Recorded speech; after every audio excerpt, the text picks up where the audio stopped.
Novamente, muito boa tarde e boa noite, não é? É com alegria que estamos aqui no Modesto Cravo e agradecemos aí o carinho do convite dos nossos irmãos para aqui estarmos falando um pouco sobre Chico Xavier. Nos pediram para contar casos de Chico Xavier e o tempo que temos é menos de uma hora, não é? Então, que a gente poderia contar algum caso de Chico Xavier. Na verdade, se a gente começa a contar casos, né, do Chico, a gente vai sair daqui de madrugada. Porque os casos se sucedem, e se sucederam e continuam acontecendo até hoje. Porque tem muita gente que acha que Chico morreu. Mas Chico está mais vivo do que nunca. Imaginem vocês o seguinte, ele desencarnou em 2002, no dia 30 de junho, e na época que ele desencarnou, ele deixou entre nós 438 livros publicados. Passados 14 anos da desencarnação dele, e alguns meses, nós estamos com um número de 499 livros publicados. Ou seja, 61 livros foram publicados da lavra de Chico Xavier. Não é livro mediúnico não, dele, do espírito dele escrevendo através de algum médium, não. É mensagem, é material que Chico Xavier deixou na Terra antes de desencarnar e que as diversas editoras que trabalharam com ele durante a sua existência aqui na Terra continuam desvendando, publicando material inédito. 61 livros depois de morto, né? Depois de desencarnado. Isso até é uma mensagem muito forte para todos nós, que somos espíritas cristãos e pugnamos por uma realidade insofismável que é a vida após a morte. O Chico demonstra isto para nós. Na prática, o que ele demonstrou em vida na Terra, no corpo aqui na Terra, ele continua demonstrando no trabalho que se sucede e que continua acontecendo depois que ele deixou o corpo, mostrando para nós a sintonia dele absoluta com Jesus, nosso Mestre e Senhor. Porque isso também aconteceu, e principalmente aconteceu com Jesus, nosso Senhor. Após 3 dias de deixar o corpo físico na Terra, menos de 3 dias na realidade, Jesus retorna em espírito materializado e conversa com Maria de Magdala. E depois vai conversar com os discípulos, vai conversar com os 500 da Galileia, e assim sucessivamente a mensagem da Boa Nova atravessa os 20 séculos e chega até nós. E Chico, é difícil falar de quem é Chico Xavier. Muito difícil. Não há palestra, não há livro, não há impressão pessoal de qualquer um de nós que teve a responsabilidade e a alegria de conviver com ele, que possa resumi-lo. Seja em 50 minutos, seja num seminário de 6 horas, seja escrevendo sobre ele a vida inteira. Lá na casa de Chico Xavier de Pedro Leopoldo, a instituição que dirigimos, é a residência onde ele viveu a partir de 1944. Ele ganhou o terreno do seu cunhado, que era o delegado de polícia da cidade de Pedro Leopoldo, o Lindolfo Ferreira, e levou 2 anos. É um terreno pequeno, gente, 200 metros quadrados apenas. E ele levou 2 anos, já era um médium conhecido no Brasil inteiro em 1944, não é? Ele levou 2 anos para construir a casinha que lá está. Uma casa minúscula, pequena. Porque ele não aceitava doação de ninguém. Às vezes os espíritas amigos que o visitavam na cidade queriam naturalmente colaborar com ele na construção da sua casa. Mas ele não aceitava e ele recebia apenas um modesto vencimento como escriturário que era do Ministério da Agricultura, trabalhando na fazenda modelo de Pedro Leopoldo. E ele então, com muito sacrifício, às próprias expensas, às próprias custas, construiu essa casinha que lá está até hoje e que nós transformamos no início dos anos 2000 nesse centro de referência à sua vida e obra. Lá nós catalogamos então essas obras todas que vieram pela lavra mediúnica dele e também pelas entrevistas que ele deu durante a sua vida. Portanto, somam hoje 499 livros publicados a seu respeito. Aliás, publicados da sua lavra mediúnica e de entrevistas. Mas há uma outra ala da casa que mostra os quase 300 livros biográficos ou que estudam e se referem à vida e à obra de Chico Xavier. Ou seja, se somarmos os quase 500 livros de Chico e os 300 livros que estudam a obra de Chico, nós temos um acervo de 800 livros. São 800 de livros sobre os quais nós temos uma responsabilidade muito grande como espíritas cristãos.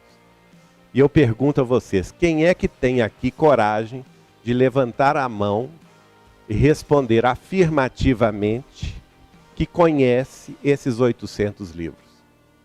Nem eu faço isso, né? Olha só, isso é um material para nossos estudos magnífico. Um material que está destinado aos séculos. Um material que está destinado à humanidade do futuro. Não é? Chico Xavier, na conceituação de um de seus biógrafos, aliás, uma conceituação muito correta e oportuna, Clóvis Tavares, da cidade de Campos, ele vai conceituar Chico Xavier como protótipo do homem do futuro. E é exatamente isso que ele representa para nós. Chico Xavier é o protótipo do homem do futuro, do homem e da mulher do futuro. Aquilo que cada um de nós um dia pode ser. Cada um de nós pode se transformar naturalmente, com muito sacrifício e muitos milênios pela frente, né, Décio? Um dia nós chegaremos lá. Porque ele vai, amanhã, por exemplo, de manhã eu vou falar sobre as suas múltiplas faculdades mediúnicas. E o que são faculdades mediúnicas? Senão esse potencial de espiritualização que cada um de nós traz em si, em germen, e que uns têm mais desenvolvido do que outros, mas estamos nesse processo de aprendizado e desenvolvimento desse potencial, despertando em nós a noção de que somos espíritos eternos, que estamos destinados a deixar o corpo na campa, no cemitério, mas vencer a morte e transpor os séculos, como nos disse Neio Lúcio pela psicografia do Chico. Então o foco da nossa vida modifica-se, porque nós já não tratamos aqui do homem material, do homem e da mulher material, dos problemas ou dos objetivos meramente materialistas ou imediatistas da vida contemporânea. Porque vamos continuar vivendo pelos séculos, pelos milênios à nossa frente. E, portanto, os nossos objetivos têm que ser ampliados. A nossa visão tem que ser modificada. É para isso que o Chico Xavier encarnou. Para nós. Para que a nossa visão pequenina, a nossa ótica muito focada na vida material, na vida circunstancial, imediata, desta encarnação que vivemos aqui na Terra, se amplie nos horizontes da vida infinita. não é? E por isso ele escreveu tanto, e por isso ele vivenciou tanto os exemplos de amor, de virtude, de fraternidade, solidariedade, dentro do campo doutrinário que a bênção de Jesus lhe concedeu. Um verdadeiro apóstolo do Cristo em tempos modernos, né? Vivenciando aqui na terra aquilo de mais sublime que o Evangelho de Jesus e a doutrina dos Espíritos nos descortinou. Claro que ele não era um homem comum. E não venham me dizer que ele era simplesmente um médium. Porque quem diz isso não entendeu patavina da doutrina espírita. Se Chico Xavier era simplesmente um médium, o que somos nós? Baratas, formigas pelos cantos, não é? Ora, a mediunidade não se dá de um lado só. Ela não acontece unilateralmente. Ela precisa do engajamento, do compromisso, da participação, da coparticipação do médium na tarefa. Porque do contrário não há o quê? Sintonia. Não existe comunicação. Eu costumo dizer e brincar o seguinte, é a mesma questão dos aeroportos, não é?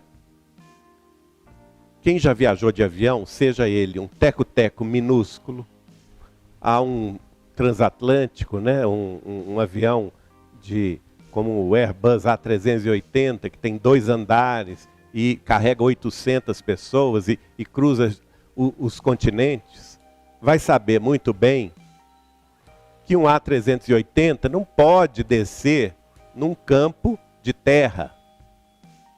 Não há condição técnica, não há condição prática para que um avião gigantesco desse com 800 pessoas desça no centro da Amazônia num campo de terra. Os campos de terra são próprios para os teco-tecos, para os aviões menores, aviões de hélice, não é? Um avião desse porte tem que descer num super aeroporto intercontinental, preparado para receber as multidões. E se a gente comparar os espíritos superiores com esses grandes aviões, eles só podem descer em grandes e magníficos aeroportos, que vão recebê-los com a devida sintonia. Assim eu faço essa comparação com Chico Xavier, né? Ele não poderia jamais ter sido o médium que foi, recebendo esses 500 livros, se ele não tivesse dentro dele, dentro da sua própria humanidade, da sua própria experiência como homem, como ser humano que evoluiu ao longo dos milênios muito mais na frente do que nós, esses recursos culturais, espirituais, todos eles. Se ele não os tivesse, ele não teria recebido os livros que recebeu.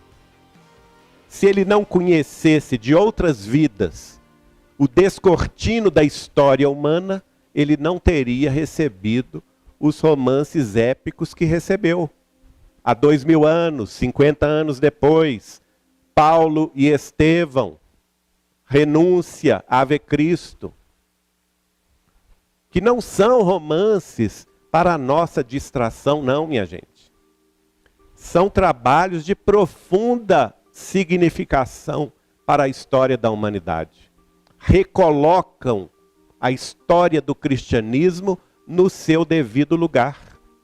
E alguns deles, já estudados hoje sob a ótica da história oficial, trabalhos, eu estou me referindo a trabalhos de mestrado e doutorado sobre a vida romana do primeiro século, na época do Cristo, que foram publicados depois do ano 2000, em universidades do Japão, dos Estados Unidos, da Rússia e da Europa, trabalho de historiadores descortinando o modus vivendi da sociedade romana do primeiro século, esses trabalhos, publicados, portanto, no século XXI, de mestres e doutores em história da vida romana, comprovam o que Emmanuel escreveu no livro há 2000 anos, recebido por Chico Xavier em 1937, quando a história do mundo não tinha ciência, conhecimento sobre essas pesquisas, não é? O nosso companheiro pesquisador lá de Belo Horizonte, Marco Paulo de Espírito, que participa conosco do portal Saber Espiritismo, fez um trabalho de pesquisa magnífico sobre isto. E somente no livro há 2000 anos identificou 208 pontos de concordância histórica, fática, verídica, com os trabalhos de doutorado e mestrado sobre a vida romana do primeiro século, publicados nas universidades europeias, japonesas e russas, depois do ano 2000. Ora, senhores e senhoras, como isso é possível?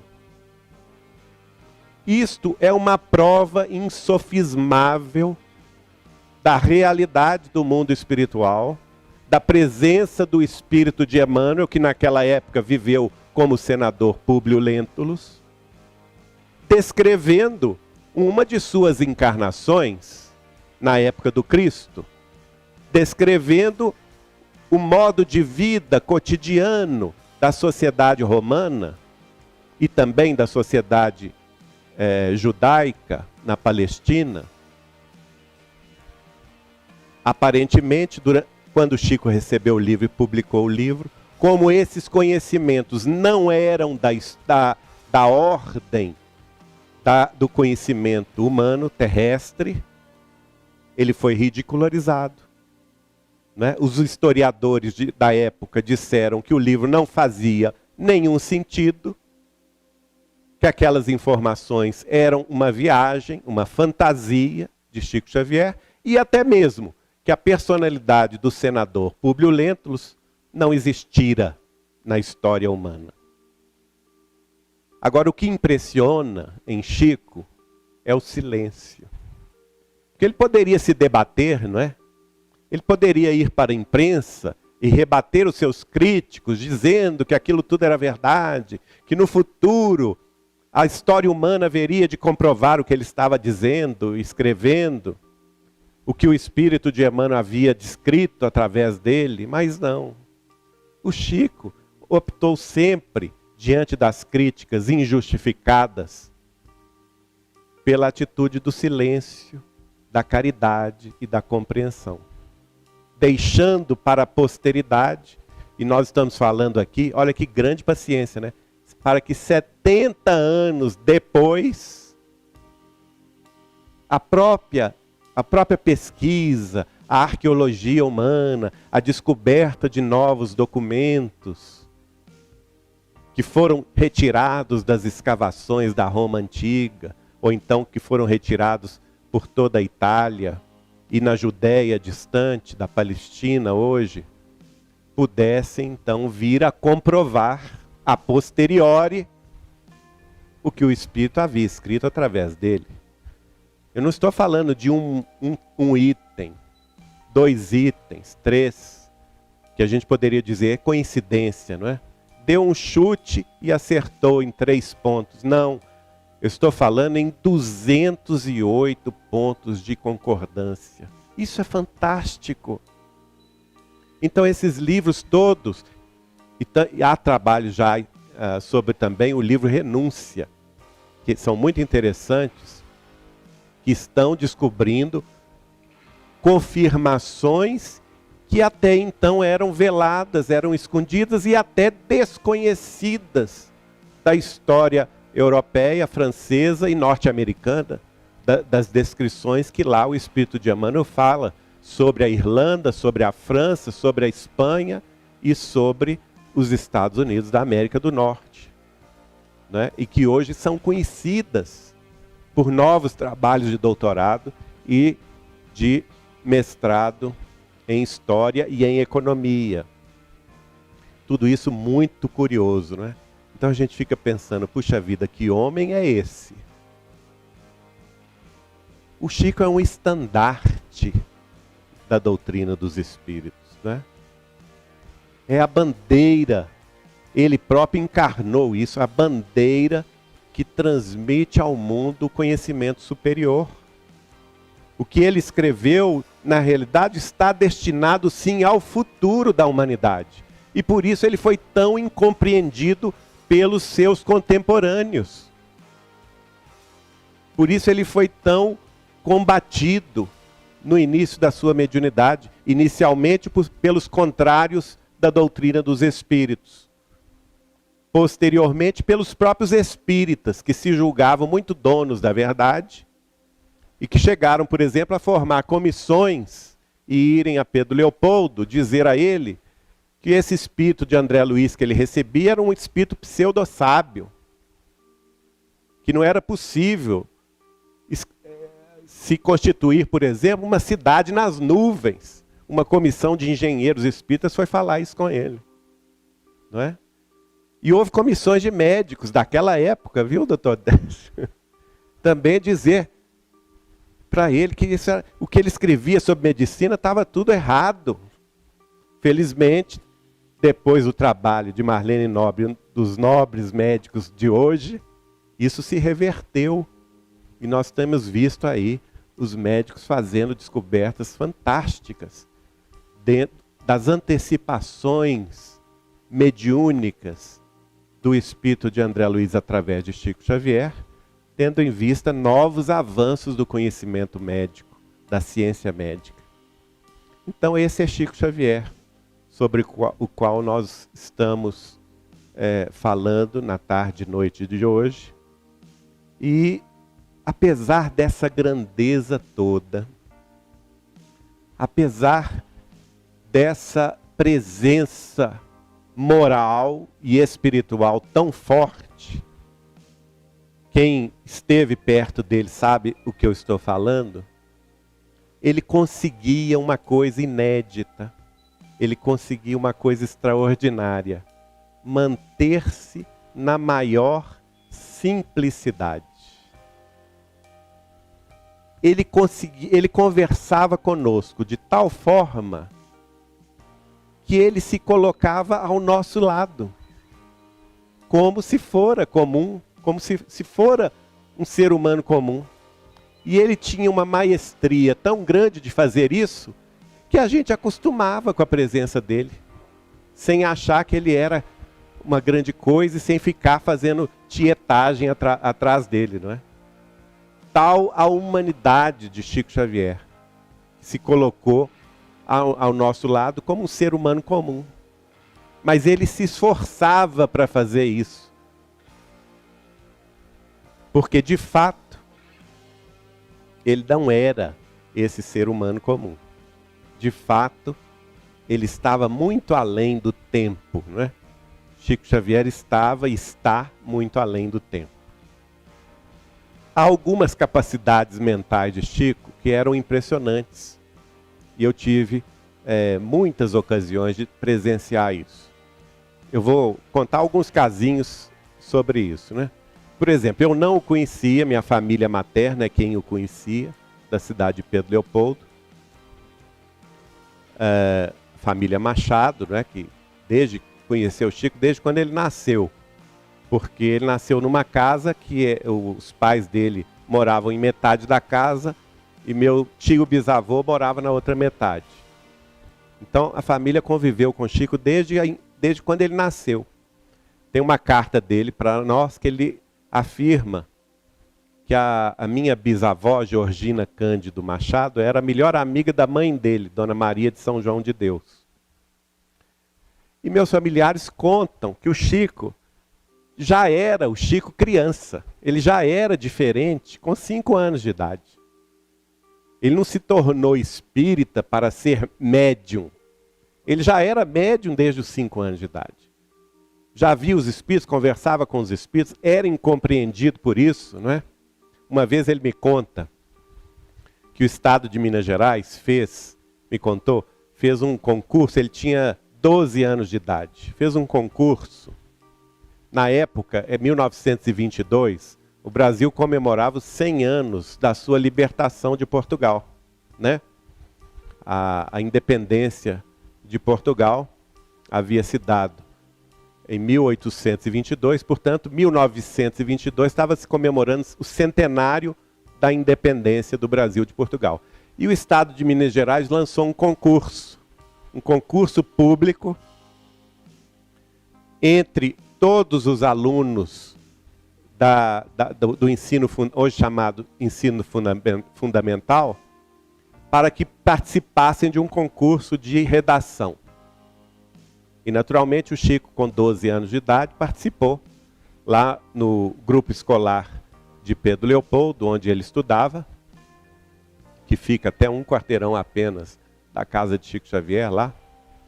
E ele participou e ele contou que, na hora que ele foi escrever, o espírito de um homem apareceu para ele e ditou para ele o que ele deveria escrever sobre a independência do Brasil. Ora, Minas Gerais é um estado muito, muito grande, são centenas, mais de 7 centenas de municípios. Todos eles participaram, todas as escolas públicas e privadas participaram desse concurso. E a redação de Chico Xavier ganhou o 3º lugar e a menção honrosa do estado de Minas Gerais, quando ele tinha 12 anos de idade. Ganhou a menção honrosa.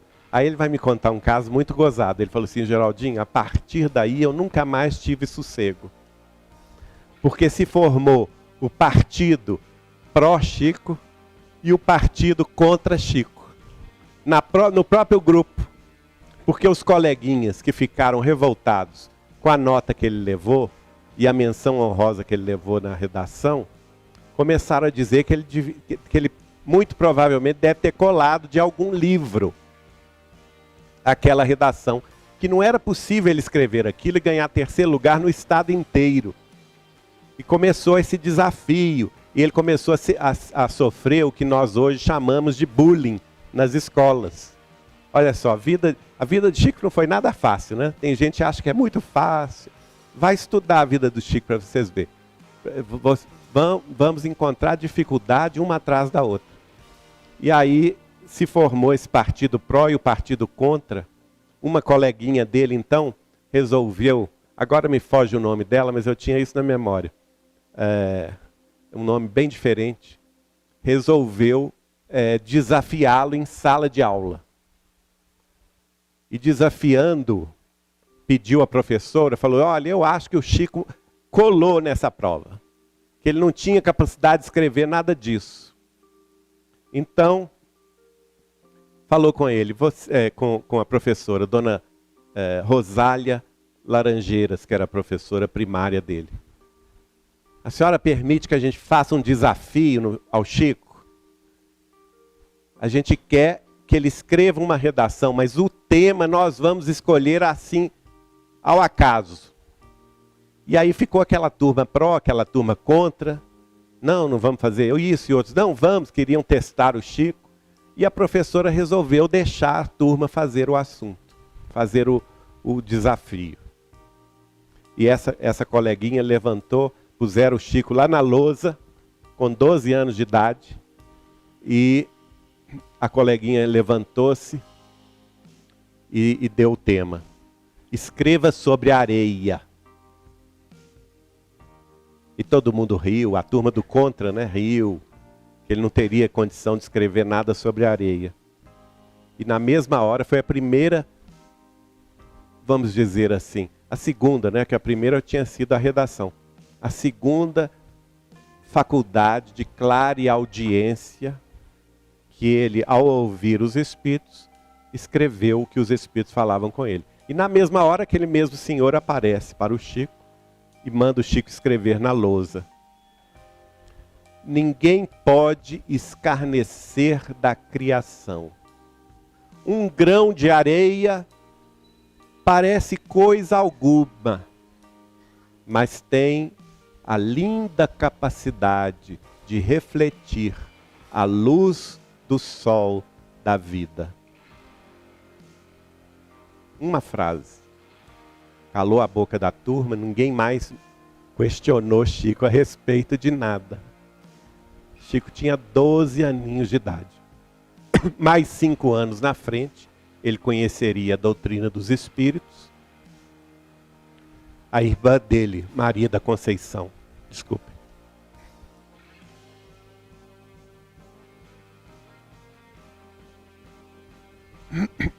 A irmã dele passou pelo problema da obsessão espiritual. O pai, os irmãos já tinham se consultado com os médicos de Pedro Leopoldo, de Sete Lagoas, de Lagoa Santa, de Sabará, foram a Belo Horizonte, nada de solucionar o problema, porque o problema era a obsessão espiritual. A família era católica. O Chico nasceu numa família católica. E aí acontece um fato, que alguém fala com o pai de Chico, que eles lançassem mão da ajuda de um casal, José Hermínio Perácio e Dona Carmen Perácio, um casal espírita da cidade de Belo Horizonte. Então alguém vai chamar esse casal. E o casal viaja, naquela época não havia estrada entre Belo Horizonte e Pedro Leopoldo, era só o trem de ferro. Eles tomam um trem, vão a Pedro Leopoldo, 1927, maio, 7 de maio. E levam o Evangelho segundo o Espiritismo e o Livro dos Espíritos. E nessa reunião, na casa da família Xavier, onde Chico residia com seu pai e seus irmãos, eles fazem a primeira reunião mediúnica da qual Chico participara nesta encarnação.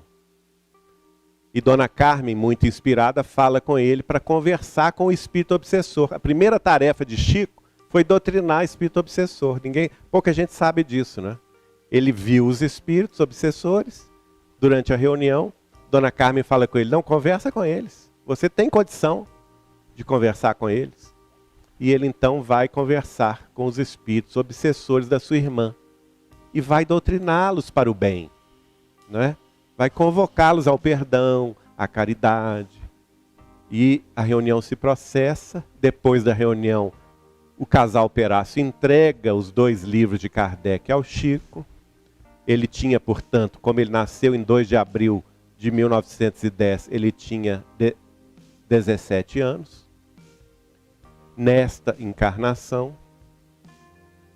E aí ele vai nos revelar uma coisa muito curiosa. Todos os biógrafos dele vão contar esse fato, que ele conheceu a doutrina espírita com 17 anos, em 1927. Só que ele vai nos contar um fato muito curioso. Quando durante muitos anos, muitos familiares meus falavam que ele era a reencarnação de Kardec. Eu, como jovem, não acreditava, o jovem sempre do contra, né? Que eu achava diferente, muito diferente, uma personalidade da outra. E aí, eu tinha vontade de perguntar a ele se ele era Kardec. Convivia com ele, me hospedava na casa dele, mas a presença moral dele era tão forte que a gente ficava bobo. A gente vinha com a pergunta aqui no gogó da garganta, mas chegava lá, ficava bobo, não tinha coragem de abordá-lo. Até um dia que eu tive uma certa coragem. Falei assim, eu vou perguntar de uma forma que eu não vou colocar o Chico em dificuldade. E virei para ele e falei assim, Chico, você me pode responder uma pergunta? E quando ele fazia esse gesto é porque a coisa estava preta. Ele olhava assim por cima do óculos. Pra gente assim, né? Pode. Aquilo eu já tremi todo lá dentro, né? E aí eu perguntei para ele assim, o senhor pode me dizer... Aliás, ele não gostava que a gente chamasse ele de senhor, né? Ele corrigia a gente. Você pode me dizer onde está o espírito de Allan Kardec hoje? Essa mesma risada que vocês deram, ele deu. Ele deu uma gargalhada assim para trás, olhando assim por cima do óculos. E eu li o pensamento dele, pensando assim, Geraldinho acha que vai me pegar, mas não vai me pegar. E depois de dar uma risadinha bem marota, ele respondeu da seguinte forma, que obviamente eu não fiquei satisfeito. Pode-se dizer que ele anda trabalhando muito. Danado o homem, né? Mas não fiquei satisfeito, obviamente que não fiquei satisfeito. E tentei fazer essa pergunta outras vezes, mas chegava lá, morria no gogó, ficava bobo. Até o dia que o Adelino da Silveira escreve um livro fantástico chamado Kardec Prossegue. E eu recebo esse livro em casa, autografado pelo Chico. Está lá o autógrafo para mim e Eliana, minha primeira esposa. O livro Kardec Prossegue, o livro que no final do livro advoga a tese dele ser a reencarnação de Kardec. Eu achei aquilo fantástico. Assim, como que o Chico ia autografar um livro com o qual ele não concordasse com o seu conteúdo? Eu nunca vi ele fazer isso. Os livros com os quais ele não concordava sobre o conteúdo exposto, ele jamais presenteava as pessoas. E, no entanto, eu recebo esse livro em casa autografado. Aí eu falei, agora eu tenho coragem. Vou lá em Uberaba perguntar ao Chico se ele é Kardec. Agora não vai ter meias palavras. É ou não é? Isso eu recebo o livro em janeiro de 1992 e vou a Uberaba no início de março de 1992. E aí fui cheio de vontade. Eu e Eliana, chegamos lá, nos hospedamos com ele. Na hora do almoço estávamos só nós três. E eu com aquela vontade de perguntar e morria na praia, não é? Aí ele pergunta para mim, Geraldinho, o que você achou do livro do Adelino que eu te mandei? Olha o pensamento de Kardec aí. Ele queria saber o que eu tinha achado. O raciocínio do negócio, né? Então eu respondi para ele, Chico, eu acho que é a expressão da verdade. Por que você acha isso? E eu fui explicando, não vou contar aqui, que senão isso só é uma palestra só, né Décio? E fui explicando, item por item, fato por fato, de vários amigos, vários familiares que conviveram com ele desde muito tempo e que achavam que ele era Kardec. Ele começou a chorar. Começou a chorar de forma muito sentida. Olhava assim para cima e começou a passar a mão esquerda diante dos olhos. A emoção foi tão grande, gente, que eu comecei a chorar também, não sabia nem porquê. Eliana também, nós três chorando. E o Chico começou a dizer o seguinte, é um fato muito curioso este, Geraldinho. Porque desde quando eu me entendo por gente, na minha meninice em Pedro Leopoldo, quando eu tinha 5 anos de idade, eu guardo integralmente na memória todas as páginas de O Evangelho segundo o Espiritismo. E chorando ainda, ele se levanta, dirige-se para o quartinho do lado, onde ele guardava livros, mensagens, geralmente os livros mais recentes que haviam sido publicados sobre o trabalho dele ou dele mesmo. Pega outro exemplar do Kardec Prossegue, que ele já tinha me mandado autografado, senta-se na mesa e autografa para nós um segundo livro. O que é isso, Décio? É uma chancela, não é? Para mim, não existiu resposta mais eloquente de Chico Xavier. Ainda mais sabendo, como eu disse antes, que ele conheceu nesta encarnação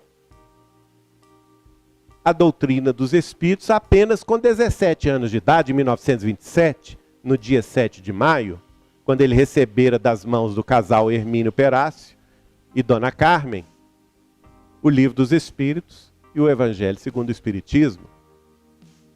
E, no entanto, ele estava me revelando ali que desde quando ele tinha 5 anos de idade, ele guardava integralmente na memória todas as páginas do Evangelho segundo o Espiritismo. Ora, como isso é possível? Se não fora ele mesmo, o codificador, na sua memória profunda, capaz de armazenar esse conhecimento pretérito e que estava patente desde quando ele reencarnara e acordou para a vida aos 5 anos de idade, não é? Então Chico assombrava a gente com isso. A sua capacidade mnemônica, a sua capacidade de memória, de leitura de pensamento. Era uma coisa terrível, às vezes, você estar perto do Chico. Porque a gente pensa bobagem. É ou não é? Nós somos humanos. E ele não deixava por menos. Ele respondia o nosso pensamento. Que capacidade mnemônica. Isso aí não tem espírito nenhum contando para ele. Ó, fulano está pensando isso. É ou não é? Não vamos pensar isso. Isso é a capacidade dele, espírito superior, que era Chico Xavier. Capaz de apreender o pensamento das pessoas que estavam em torno. Eu já passei situações problemáticas por causa disso. Às vezes, vocês vão de imaginar que o fluxo de pessoas atrás dele era muito grande, não é? E às vezes tinha aquela pessoa inconveniente, que quase que atropelava os outros para chegar perto dele. Ou então, às vezes, acontecia de uma senhora ou outra, ou também não vamos ser exclusivistas, né? Também um senhor ou outro, por que não, né? Falar demais. Às vezes a pessoa chegava lá e queria falar mais, e estava todo mundo querendo ouvir o Chico falar. E a pessoa chegava falando e não deixava o Chico falar. E claro que a gente pensava mal dela, não é? É ou não é? Se vocês estivessem lá, vocês também pensariam mal, né? Mas essa mulher poderia tanto ficar calada, não é? Isso eu estou sendo caridoso, viu, gente? Porque, na verdade, a gente falava mais bobagem. Pensava alto mais bobagem, né? Mas que desgrama, para não falar outra palavra, né? Essa senhora não fecha a boca e nós queremos ouvir o Chico e ela está aqui falando uma ladainha sem fim. Não se assustem, porque passava 10 minutos, 15 minutos, meia hora, a situação modificava-se, a pessoa ia embora.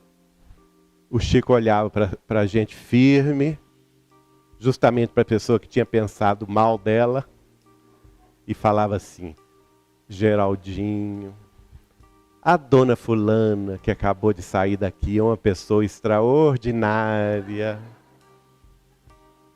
Imagine você que ela não tem família, não tem com quem conversar. E a gente ia pondo a carapuça e descendo, né? Dando lacinho. E se pudesse, a gente enfiava debaixo da mesa e falava assim: cala a boca, Chico. Já recebi a lição, né? E ele continuava: imagine que ela não tem família, não tem com quem conversar. É uma senhora de posses, não tem herdeiros. E todo o dinheiro dela ela destina aos ancenianos da cidade de tal.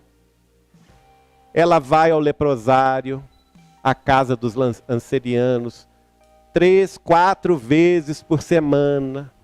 Lava-lhes as feridas. E a gente ia se sentindo um lixo, né? Meu Deus do céu. Mas isso era necessário, não é? Que assim acontecesse, para a gente ter a lição do não julgar. O Chico nos dava essas lições práticas, viu, gente? No dia a dia. A lição do não julgar. Através, nos mostrando além das aparências. Além das situações transitórias. Que são aquelas que normalmente a gente vê com os olhos do corpo, não é? A gente vê as situações transitórias.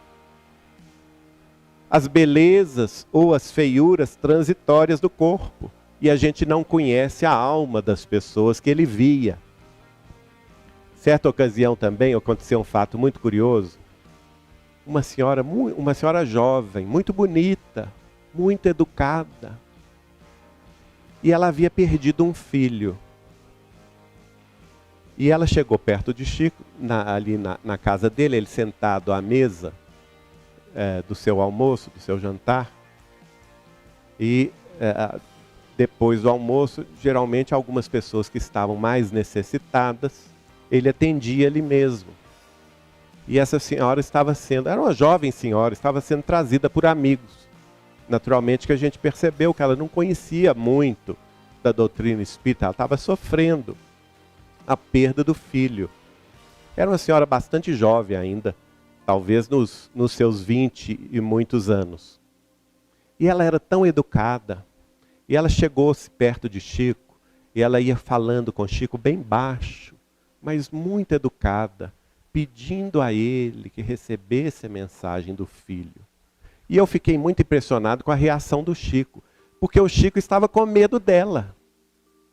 Ele arregalou um olho para ela, e assim, ele foi na cadeira, fazendo assim com o corpo, como quem se afasta de uma agressão. E eu fiquei muito impressionado com essa cena.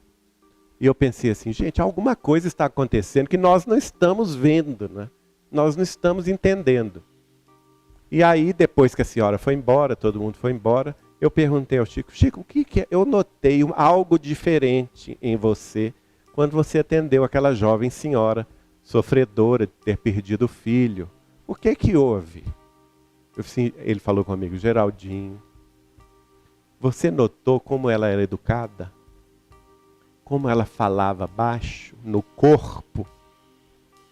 Se notei, Chico. O que você notou que eu não notei? Eu disse, meu nego. Ela gritava comigo. O perispírito dela, ela fora do corpo, gritava comigo. O senhor tem obrigação de receber a mensagem do meu filho. Eu estou sofrendo muito. Eu quero a mensagem do meu filho e você tem que receber essa noite. Senão eu vou lhe bater. Olha só, como a gente se engana com as aparências, não é? Uma senhora tão educada, falava tão baixo, e no entanto, a aparência espiritual dela pôs medo em Chico Xavier. Tudo isso nos mostra essa capacidade mental do Chico, tão fora do nosso tempo, né? Tão fora da nossa realidade, e sem dúvida nenhuma, nós ainda vamos ter que estudar muito sobre ele para compreender Chico Xavier. Como eu disse, ele tinha todas as mediunidades. Uma das mediunidades mais extraordinária que Chico Xavier tinha é a mediunidade eu vou falar um nome aqui que não é um nome espírita, mas justamente para provocar vocês. É a mediunidade da profecia. Que Allan Kardec, é engraçado que a gente vê até artigos de gente renomada na doutrina espírita dizendo que isso não existe, que essa mediunidade não existe, que espírito superior não prevê o futuro. Eu acho que esses dignos confrades espíritas estão esquecendo de estudar a obra básica de Kardec, especialmente o livro A Gênese, capítulo 16, de Allan Kardec, codificador da doutrina dos espíritos, que elaborou ele mesmo uma teoria sobre essa mediunidade. Teoria a que ele denominou de teoria da presciência. A mediunidade da presciência, ou seja, do conhecimento antecipado dos fatos. Allan Kardec, codificador da doutrina, elaborou essa teoria. É um capítulo inteiro do livro A Gênese. E nós espíritas, ou que nos dizemos espíritas, estamos deixando de estudar a obra básica de Kardec. E o Chico tinha, aliás, Kardec vai colocar lá no capítulo 16, da Gênese, tendo em vista as informações espirituais que ele recebera dos espíritos superiores, todas as pré-condições necessárias para que o espírito encarnado como médium, ou o espírito desencarnado, possa visualizar o futuro e escrever sobre o futuro. Ele coloca isso lá. Basta que vocês estudem o capítulo, vocês verão. E o que ele vai colocar de básico, eu vou perguntar a você se Chico e se Emmanuel se enquadram nessas pré-condições. Qual que é a pré-condição que Kardec coloca? O espírito tem condições de prever o futuro, de entrar nos fatos da vida futura, desde que ele seja suficientemente desmaterializado. Ou por outra, o próprio Kardec escreve de forma diferente, desde que ele seja suficientemente espiritualizado. Quanto mais espiritualizado, quanto mais desapegado da matéria, mais ele tem capacidade espiritual de enxergar os fatos futuros, sejam eles particulares, cotidianos ou da humanidade. Está lá no livro A Gênese. Aí eu pergunto a vocês, Chico Xavier no plano físico e Emmanuel no plano espiritual, se enquadram dentro dessas condições, pré-condições? Alguém duvida? Um homem que dedicou a vida inteira aos outros, em renúncia suprema, absoluta, sem receber um centavo sequer das suas produções, não é?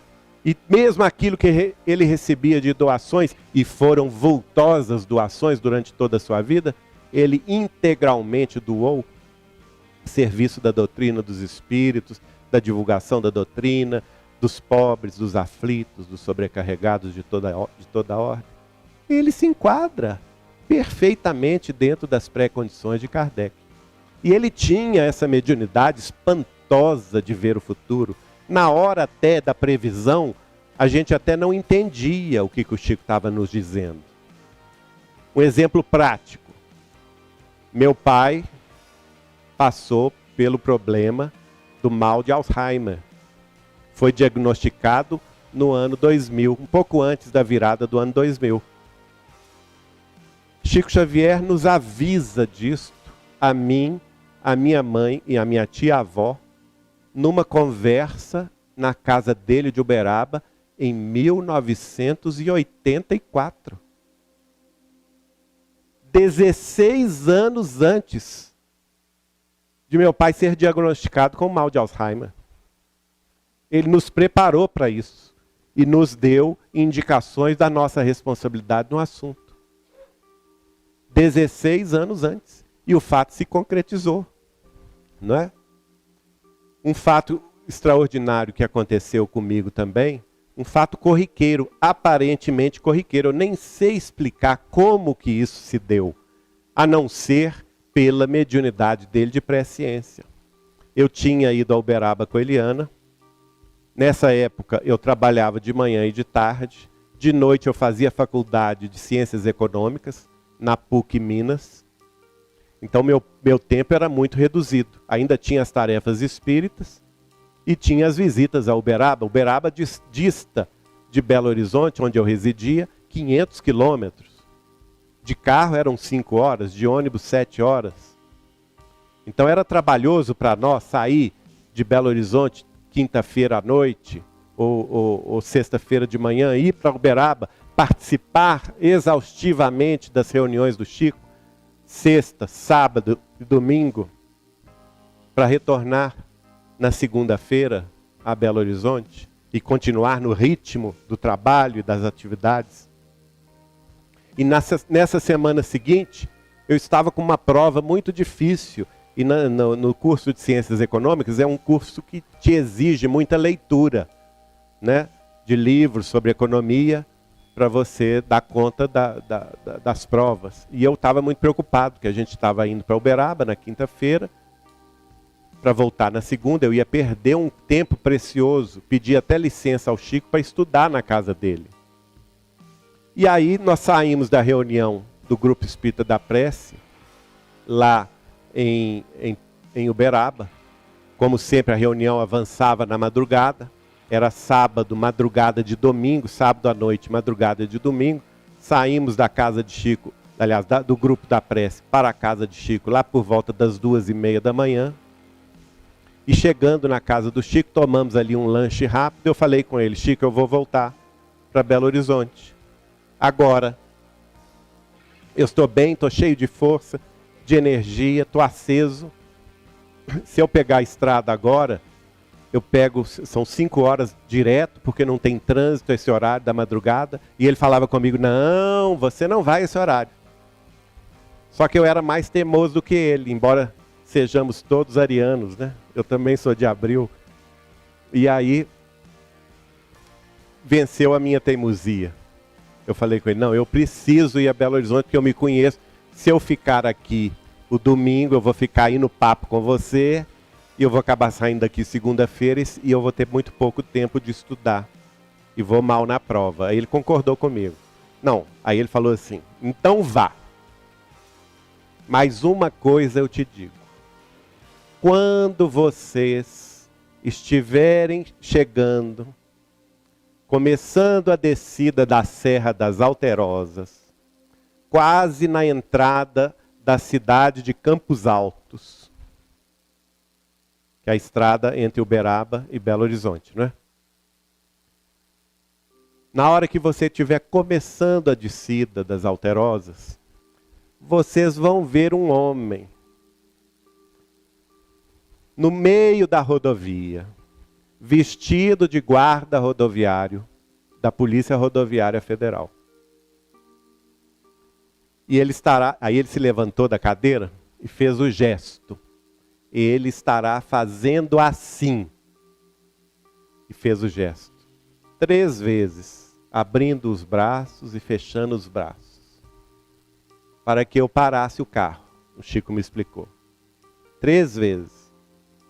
E ele me disse assim: não pare, porque é coisa ruim. Nesse instante, Eliana começou a chorar. As mulheres são mais sensíveis, né? Ai, pelo amor de Deus, não vamos não. Se o Chico está falando isso, tem perigo na estrada. Eu falei: não, se ele está... Aí a gente entra no lado do comércio, né? Se ele está falando isso, Eliana, eu falei com ela, é porque ele vai orar por nós, né, Chico?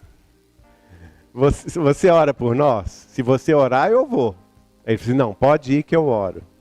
Eu fico tranquilo. Se você orar, eu fico tranquilo. E aí, ele prometeu que ia orar, eu fui tranquilo. Entrei no carro, Eliana também, nós fomos. Só que o ponto da estrada, relatado pelo Chico, fica mais de 2 horas de Uberaba. 2 horas e tanto de Uberaba. Gente, eu até tinha esquecido do assunto. Exatamente no danado do ponto, antes da chegada da cidade de Campos Altos, à direita, né, descendo a Serra das Alterosas, olha lá a desgrama do homem lá na frente. E ele fazia exatamente o gesto que tinha sido performado pelo Chico. 3 vezes falando assim, fazendo assim esse gesto, para eu parar no meio da estrada. Eliana começou a chorar de novo.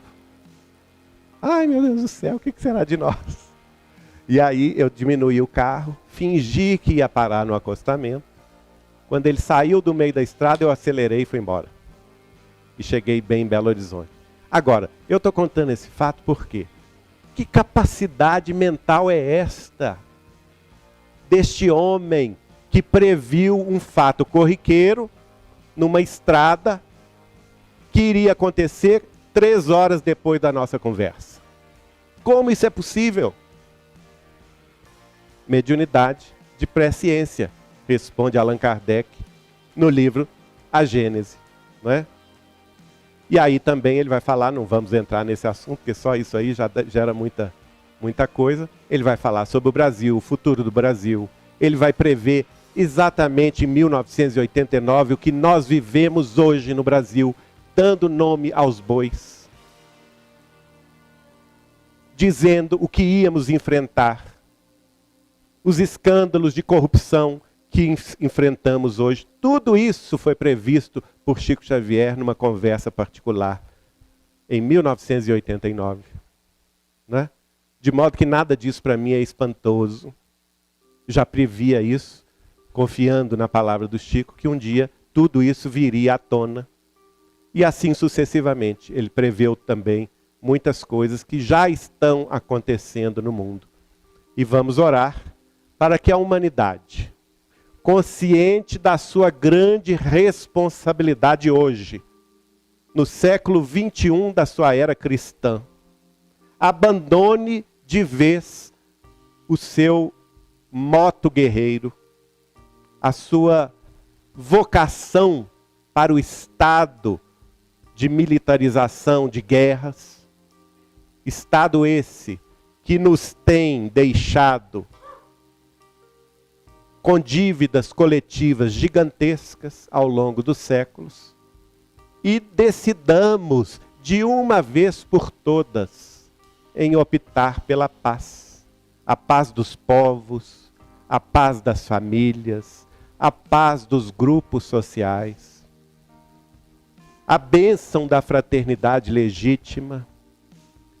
Tudo isso tão claro nas mensagens da Boa Nova Rede Viva pela doutrina dos Espíritos, que todos nós hoje abraçamos. E cada um de nós tem a sua responsabilidade pessoal no concerto geral dos movimentos sociais, políticos, religiosos, espirituais. E nós espíritas ainda mais temos uma responsabilidade que foi claramente falada por Chico Xavier em vários momentos, em várias oportunidades. A responsabilidade de orar para os governantes das nações nucleares da Terra. O Chico fazia isso na década de 1980 e falava conosco que nós deveríamos fazer isso. Orar pelos governantes dos Estados Unidos da América do Norte, da Inglaterra, da França, da Rússia, da Índia, enfim, de Israel, dessas nações que têm o poderio de destruir a vida na Terra, para que eles não caiam na tentação guerreira que ainda sobrevive em pleno século 21 da vida cristã, e em determinado momento nós entremos definitivamente no rol dos planetas em regeneração, optando justamente e devidamente pela paz, pela concórdia, pelo amor fraterno, pela sabedoria, pelo conhecimento superior. E essas transformações já estão aí, já estão conosco, neste momento crucial da chamada transição planetária, para o qual nós nascemos, inclusive.